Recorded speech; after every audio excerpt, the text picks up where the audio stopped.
मो चैनल को स्वागत। पिला माने आज हमर खाइबा रही फ्राइड राइस, सोयाबीन बड़ी गाजर पड़ी फ्राइड राइस, काबुली छोला पनीर पड़ी फ्राए होती, मदरंगा शाग आलू बड़ी नड़िया सब पड़ी राई होती, काकुड़ी झुडंग आलू से गोटे भजा होती, पत्रकोबी भजा होती।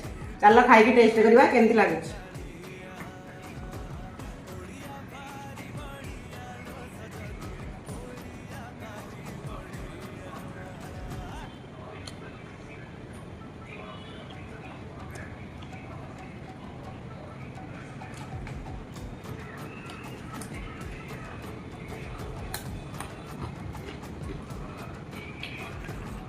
तो गरम